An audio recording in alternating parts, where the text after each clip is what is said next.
The Ugly Duckling. Once upon a time, in the quiet stillness of a summer morning, by a pond wrapped in tall green leaves, a mother duck waited for her little ones to hatch. One by one, the eggs began to crack, and tiny yellow ducklings came into the light, soft, trembling, full of life. But one egg, the largest of all, took longer. When at last it opened, the little creature inside was not like the others. He was bigger, grayer, quieter. His feathers looked dull next to their golden glow. "What a strange little one," whispered the others. But his mother looked at him gently. "You're mine," she said, "and that is enough."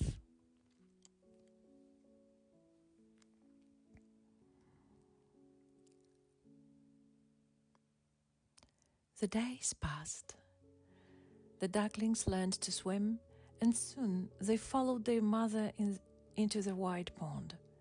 Everyone laughed and played, except the gray one.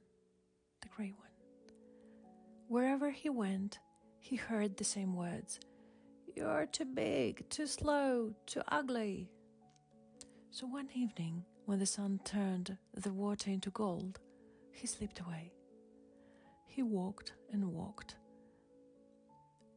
through rain and wind, through quiet fields and lonely nights. "Maybe," he whispered, "there is no place for someone like me."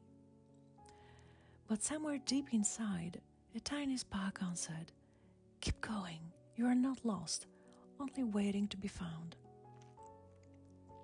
Winter came. The ponds froze.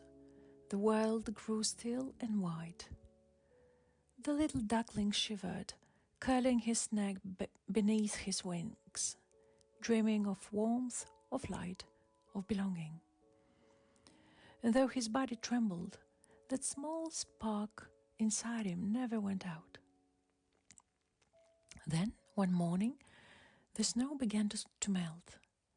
The air smelled of new grass and hope. From the clear blue sky he saw shapes, white and shining, gliding over the pond. Swans. They landed softly on the water, their feathers glowing like clouds touched by sunlight. The grey bird felt something stir in his heart. "They are so beautiful," he thought, "so free, so full of light."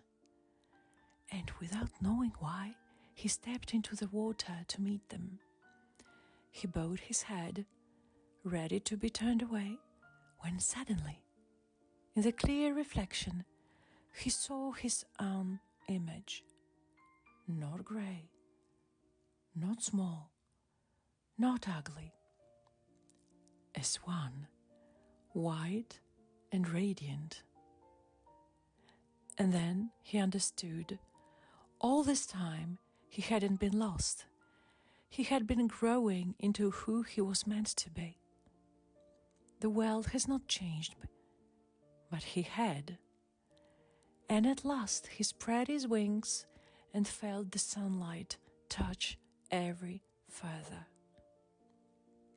Some journeys are long, some winters are cold, but light always finds its way home.